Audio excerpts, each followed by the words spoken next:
Good evening, ladies and gentlemen. Welcome back to the channel. Yes, I decided why not go live tonight in preparation for the game against Ross County tomorrow. Of course, the beginning of a League Cup campaign. We're going to try and retain the trophy we won last season. If you remember rightly, it was Andrew's first trophy as Celtic manager, and yeah, we go to Dingwall tomorrow night, and a tough game, trying to start the campaign of retaining that trophy, and I'm sure we can give it a really good go. But yeah, back up to Dingwall for the second time in a few weeks since the beginning of the season, so we're going to preview all of that tonight. We're going to talk a little bit about Haksabanovic. We've got a clip from yesterday's fan media presser to play, and we're just going to have a general Q&A as well with everybody who is in here and ready to join in. Hello everyone, nice to see you. I love seeing all the names piling in, some regular viewers, some names I recognise. It's always fun doing these. I feel like you can have a little bit more discussion. It's not as closed as what a video is. Whatever you feel like the pressing topics are to speak about, then we can get onto it. So yeah, stay with me. We'll get into it all as the stream goes on, as it unravels, and make sure to hit like and subscribe if you haven't already. By the way, the support over the past week since I've got back from my holidays has been absolutely... Cheers to that. Cheers. Yes, I do have tea. I do. I should really drank that before I started the stream, shouldn't I? No, thank you very much, by the way, because since I've come back from my holidays, it's been one of the best weeks in terms of video performance that I've had in a long, long time. You guys have supported me really well over the past week. And yesterday's video blew up, man. I didn't expect yesterday's video to do so well. I'm enjoying that new series on a Monday where I just look at the absolute roasters that are tweeting about the football. I'm one of those roasters, but listen, I'm not going to call myself out. Anyway, let's get on to talk about things. I've seen a lot of comments coming in, and as I said, we're going to use this stream. Nice to see you too, Yvonne. Nice to see you.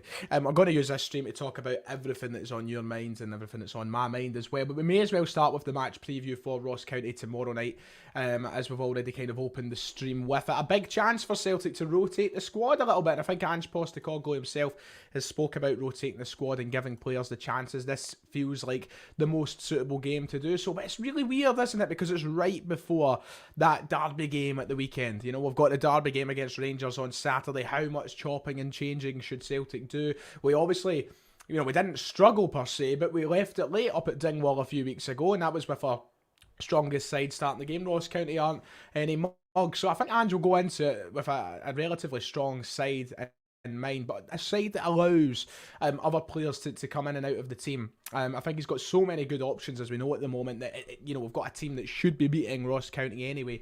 But the flow of the team right now is absolutely tremendous. You just go back to the weekend, for example, and you look at the players who started the game and the kind of, it seems seamless, the transition of the substitutions, and they came on and they contributed as well. We're really in the best position I can remember us being in a long, long time in the squad depth department and the options department. You turn yourself to the centre of midfield, for example. If McGregor was to, if McGregor, Hatate and O'Reilly were to drop out, the three that started at the weekend, you've suddenly got the likes of Moy, Turnbull, and who's the other central midfielder I'm forgetting? McCarthy. You've got other guys to fill in. Anyway, the depth in this squad right now is absolutely insane, and it's a real credit to what we have built. But the question is, who will come in and out of the squad? And I think the big topic is surrounding the starting 11. Listen, we know what we have to do going up there. We're well drilled. We will play our absolute best, and if we can play even a half of how we played at Tannadice at the weekend, we'll take the game, we'll take the win, and we'll progress to the next round of the cup. So I'm relatively confident we can do that. I don't think that there's anybody of note who's going to be missing the game. Stephen Welsh was suffering a minor muscle problem, of course, over the last few weeks, but we don't know about his position yet coming back. I think he should be fine by now. Is he on the bench the weekend? I can't remember now. Eddie Gucci, of course, the other one who's still out, I think. Apart from that, we've got a real deep squad to choose from, so we don't need to worry too much at all. Listen, let's run through what I think because it is the talking point is how we go into this game and who we play in this game. I've not prepared any graphics, my apologies. I forgot to actually do that. It came to me last minute. But let's run through together who we think the starting 11 could be. Hopefully the audio isn't chopped. I'm hoping not. By the way, thank you very much to BM8 for the donation, £1.79. Favourite Celtic bromance, previous and now. Everybody always jumps to Patrick Roberts and Kieran Tierney, don't they, as the bromance. It's certainly up there. Currently, So do you know what? I loved Beaton and Abadas. That was nice, wasn't it? That was nice. Sadly, that's obviously done now. Currently, oof, I'm hoping we see Starfelt and Haksabanovic blossom into to proper lovers. You know. But yeah, thank you for the donation. I appreciate it. Right.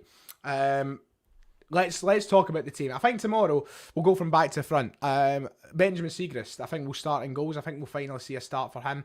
I think it just makes sense with Joe Hart picking up that head knock at the weekend, with the kind of limited game time that Siegrist will probably see over the course of the season. It just seems like the sort of game Siegrist should be coming in for. Give Hart the rest after taking that knock. He was an absolute trooper at the weekend. Hats off to him. Absolute hero. He takes the cut in the head. He's blood pouring down his dome, and he still manages to go out and finish the game.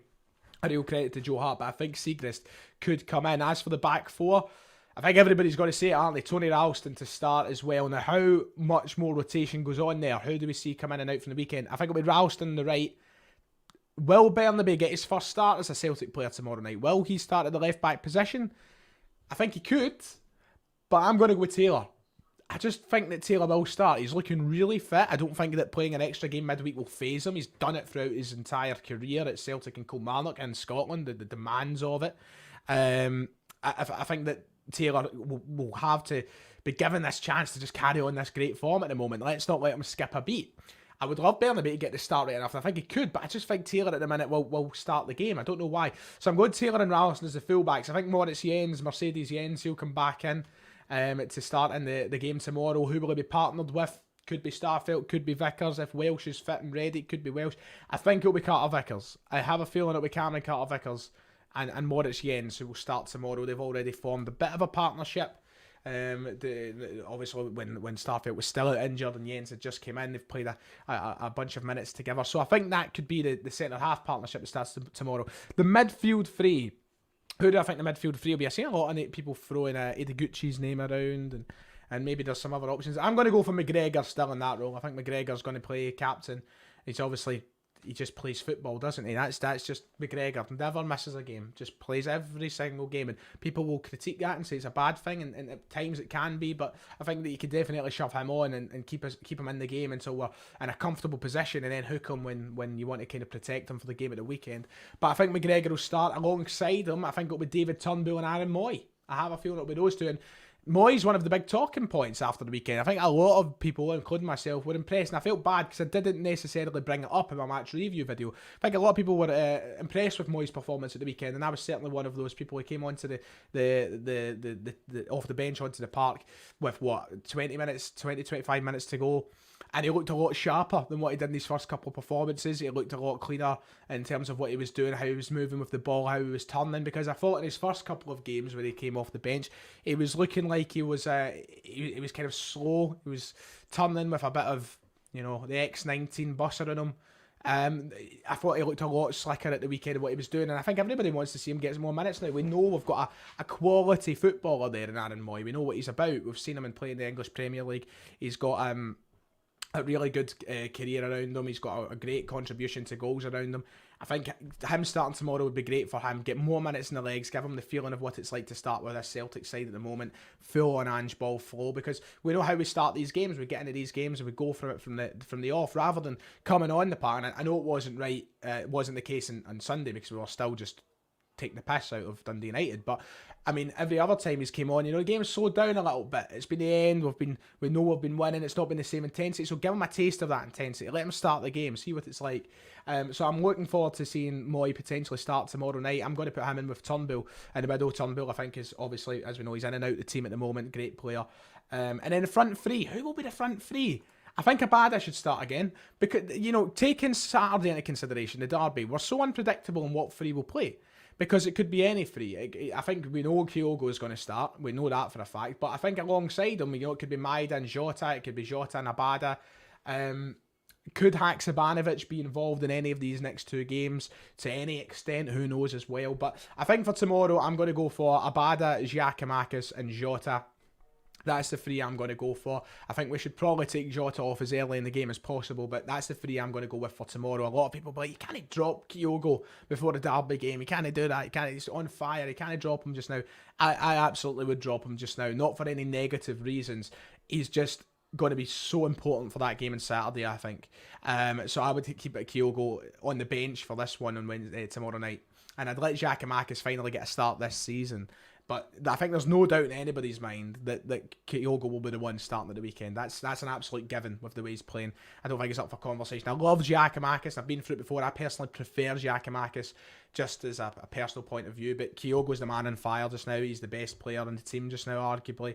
He needs to be playing on Saturday. So I would give Giakoumakis a start tomorrow. That tea is lovely, but it's gone cold, and I feel like I need to sit here and drink it. Like, you know, everybody take a break. Have you all got a drink? Take a drink. There you go. Hope you've all taken a drink. I need to get a new mug, don't I? Still got Eddie on it.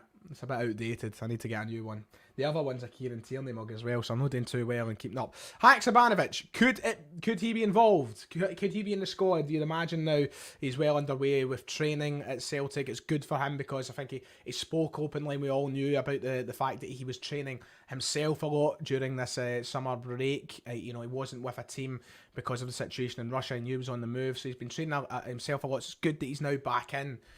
With a squad with Celtic now as well, you'd imagine the training is well underway. Could he be involved? Could he be on the bench tomorrow? I hope so. I really hope so. I want to see his career get started at Celtic as quickly as possible. Could it just be all too soon? I don't know, but I'd love him to get some time tomorrow so that he can be involved on Saturday to some extent. I'd love to see him come on the park if possible against Rangers on Saturday. So tomorrow, I'm hopeful, if I can get my words out, that he will be on the bench, and maybe we'll see him late on in the game. Who knows? Let's quickly cut away then, just for a moment. Stay with me, lads. I've got to cut away and let's hear from Sead Haksabanovic. We had the chance yesterday to speak to him at a fan media press conference. It was obviously a big moment for me, huge moment, because I've always loved Haksabanovic. Since 2017, he's been a cult figure in the Ryan 118 community. I went down to the club shop, got him on the back of my top yesterday as well, and we had the chance to speak to him yesterday. So this was my chance and my opportunity to speak to him. Here's the question I asked. I'll let you enjoy that for 30 seconds or so, and then we'll be back and we'll continue our conversations and discussions. Hi Sead, obviously you signed the same day as the Champions League draw. How excited are you to participate in the Champions League, and what game are you looking forward to the most? Of course, it's against Real Madrid. Hopefully the manager, can pick me in the squad, and so I can be around and maybe play some minutes. But after yesterday, it's gonna be very hard. But yeah, I'm looking forward, to every game, and to be playing at home here in the Champions League is gonna be really good. So that was Sead yesterday when we spoke about the press conference. He spoke about being involved with the squad, and he of course touches there on about how hopeful he is to be involved against Real Madrid. So if he wants to be involved against Real Madrid, you'd imagine that these next two games are pivotal for him being in the matchday squads. We've signed him for a reason. I think he will be in and amongst there. I'm hoping that tomorrow night could be the arrival of him. If he came on the park with, say, half an hour to go and managed to get himself on the score sheet, it would be an electric start to his Celtic career. Automatically rooting for him here.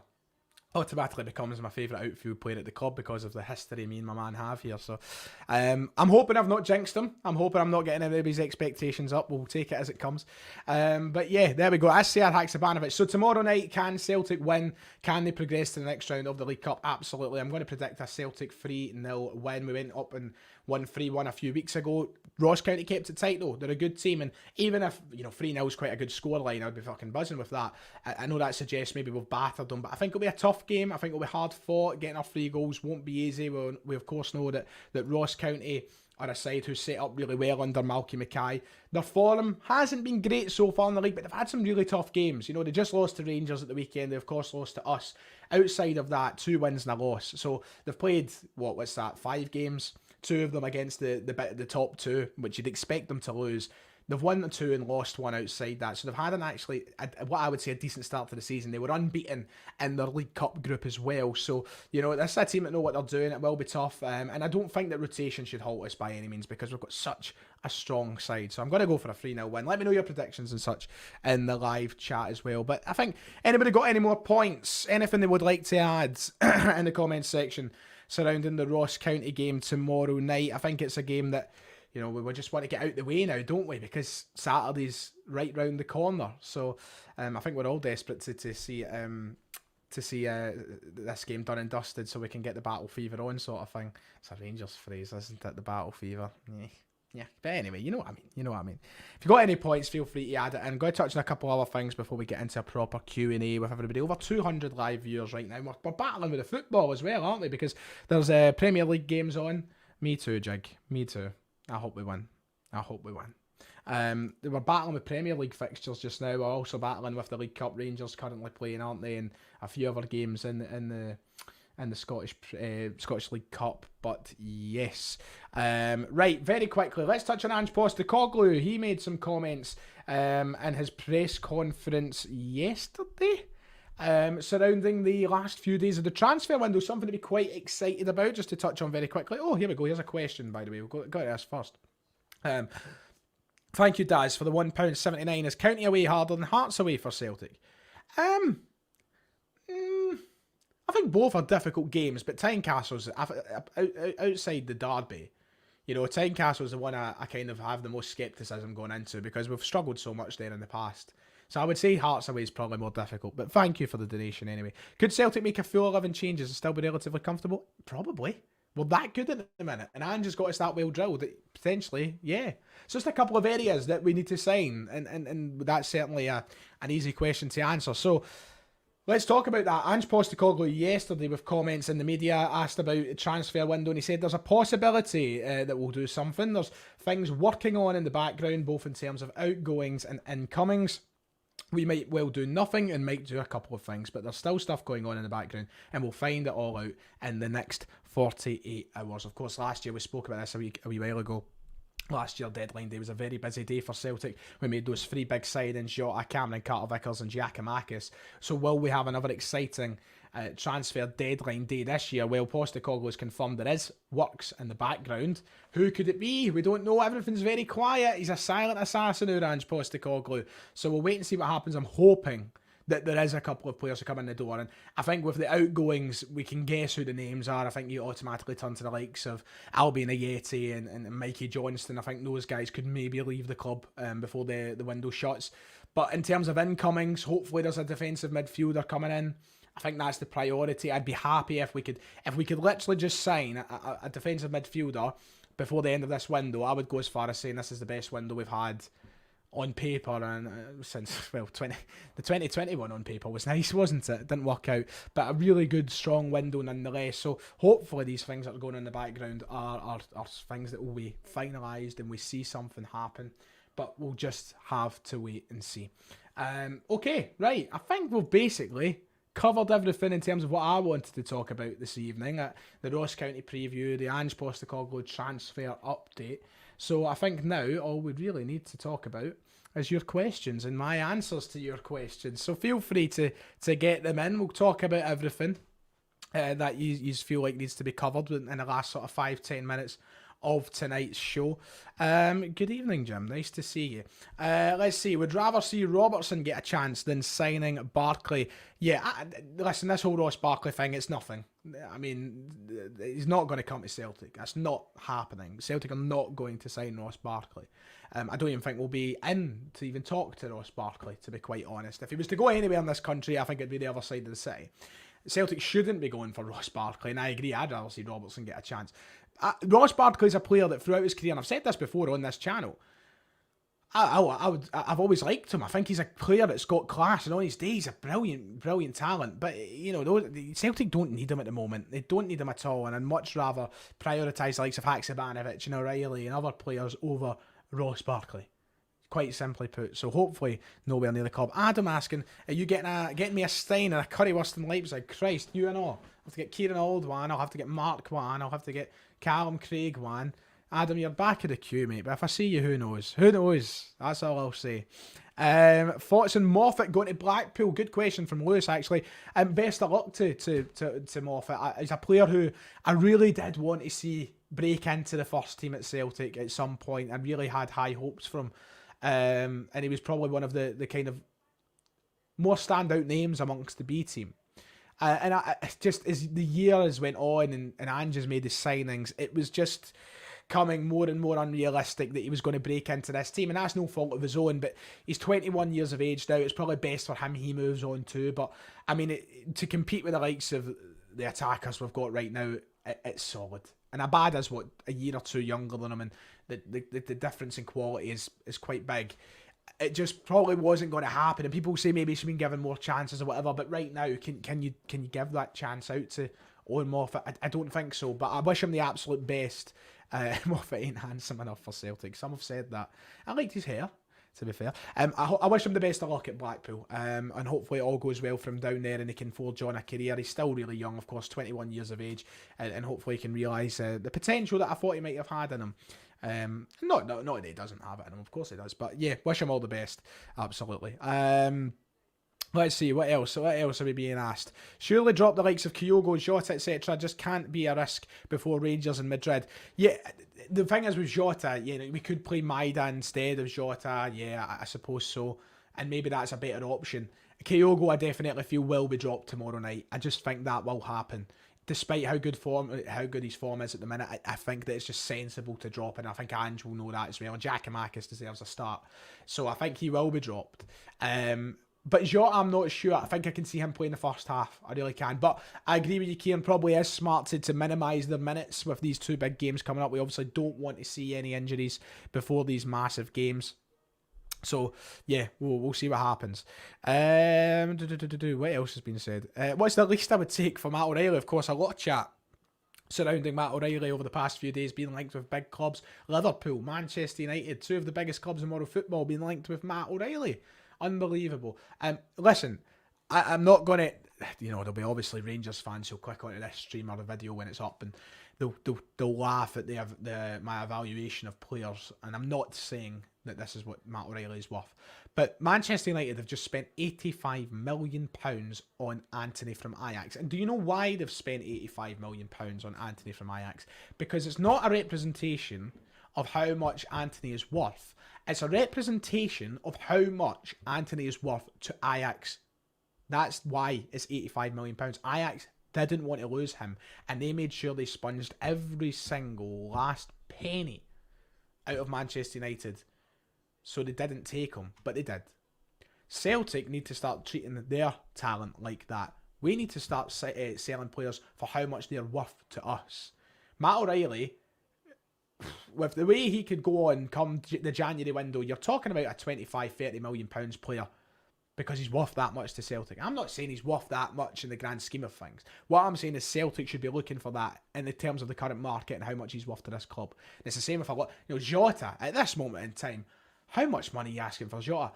It's ridiculous the way money has came around to football, because no Celtic player ever should be going for 30, 40, 50 million pounds. But you've really got to start questioning how much they're worth to the club. And how much we can sponge these clubs for them. Man United will pay fucking pennies, money for anybody like it's pennies. So if they want Matt O'Reilly, rob them of every last dime, is what I say. Even though I like Man United, rob them of every last dime. Let's see, what else has been asked? Christ. We just touched on the Matt O'Reilly stuff, didn't we? Ange or Rodgers? I've got to go with Ange. I mean, I loved Rodgers, I did, and I loved that era, but I mean, it's just, how could I say otherwise just now? Jeez, let's sell a Yeti for £1. Yeah, it's only worth £1 to Celtic, so we could absolutely. If Anthony, look, exactly. Anthony Gordon, £60 million Chelsea are trying, but I think they tried to bid more, did they not? £60 million. Anthony Gordon. Oh, and Moffat's worth more than fucking Anthony Gordon. This is what I mean. And we're just at such a disadvantage that, of course, we're in the Scottish Premiership and we can't demand ridiculous fees like that. We don't have the English Premier League tax.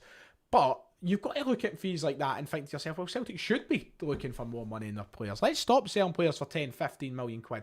Rob these clubs, especially the English ones. Take every fucking last penny. Do you think Ivanovic should take our free kicks? Let him hit a couple. Absolutely. Tuning in from a Drawson. Lovely. Hoping for a thrashing against Rangers to go 5 clear. Yeah, absolutely, Brian. Hoping that we can put a few past Rangers at the weekend. I mean, it would be lovely, but we'll see what happens. One game at a time. Ross County first. Who's next for the sack? In our league? Fucking Lee Johnson will probably get sacked. I can see that happen at some point, honestly. How many players do you think we'll bring in before deadline? One more. I think one more. Realistically, one. Maybe two, but I think there'll be one that'll be certainly a priority if the right kind of deal is there. And Ange isn't going to sign for the sake of it. If the deal is right, he'll bring someone in. So we've just got to wait and see if the deal is right and if he'll bring somebody in. Views on cardigan wearing managers. Well, I'm much more of an Ange jumper man myself. Ange jumpers over cardigans every day of the week. Absolutely. My attacking three against Rangers. Jota, Abada and Kyogo. That's what I would go with at this moment in time. Podcasting Friday? Perhaps so. I need to actually organise it, so I'm hoping they say yes. Hope for the free. I've not asked yet anybody. That's the point I've seen a lot over the past few days. Greg bringing up, anyone else scared Ange intends to go to England as soon as he makes his mark on the Champions League? It depends if he does make his mark in the Champions League. That's not me doubting that he can. Obviously he can. I think he will. I think he'll do really well in this group stage with the group we've been given. But will he go to England anytime soon? There is obviously that opportunity that could arise for him. There's a possibility he could leave. I'm not even going to think about it at this moment in time. I'm going to love every last moment of him being here. I think that he's a man of integrity, hopefully, not like others. And if he was to leave, hopefully it would be at the end of the season or end of a season. But I think that we don't need to worry for now. We don't need to worry for now. Absolutely not. Limbs. Let's see. What else is there? Let's see. Do you think the atmosphere next Tuesday will be just as good as the atmosphere we had against Barcelona? If we're winning, aye. This is the thing, right? Ewan, you should have asked the question. The Celtic Park European atmosphere, brilliant for the first 5-10 minutes. The team walking out, absolutely tremendous. But we're door-faced bastards, and that's the reality of it. Because as soon as we concede a goal in Europe, everybody bar the standing section dies. They just forget how to sing because we're losing. I hate it. It pisses me off, and it's true. You might not like to hear it, but it is true. It becomes a damp squid. Is that the phrase? Squib? I don't know. It becomes a very damp atmosphere, though, as soon as we go down a goal or two. And it just, that never happened against Barcelona. So it feels like that atmosphere will be unmatched, ever. Because how many times do we take the lead against teams like Barcelona?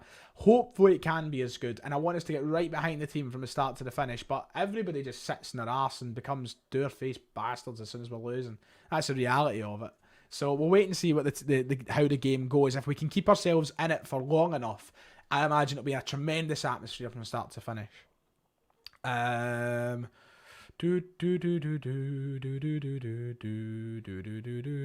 Duff. I honestly think we'll beat them. We could. You know what? Sheriff Tiraspol did it last year at the Bernabeu. I'm not going to come out and say we're going to beat Real Madrid, but there's no reason why we can't, and there's no reason why we shouldn't think we can. Absolutely not. We can do this. We can do this. So we'll wait and see. Let's see. Anything else? How many points are we going to get in the group? This is Rangers getting in Group A. I don't know. I don't care. I don't care, Douglas. How many points will we get, though? I think we can get anywhere between 7 and 9. I think. I'm going to go for 9. I think we could win 3 games. I think the 2 home games against Leipzig and Shakhtar are definitely winnable. And I think we can win an away game. I think we can get 9 points. Probably not. We're going to end the group on 1 point now or something, aren't we? Now that I've said that, you know what we're like in Europe. But let's be ambitious. Let's be ambitious. No point in being there if you're not going to be ambitious. Yeah. Oh, well, do you know what? It's half an hour, so I'm going to wrap it up there for tonight's stream. Thank you, almost 300 viewers with us at this moment in time. We'll be back tomorrow night, of course, for the review of the Ross County Cup game, so make sure to keep your eyes out for that. And then, of course, from Thursday and Friday, it'll be Derby build-up videos, so it's a big week on the channel. I thank you all for being here tonight. It is much appreciated. Make sure to hit like and subscribe. It would be much appreciated. But aye, that's it for me this evening. Have a good one. See you tomorrow.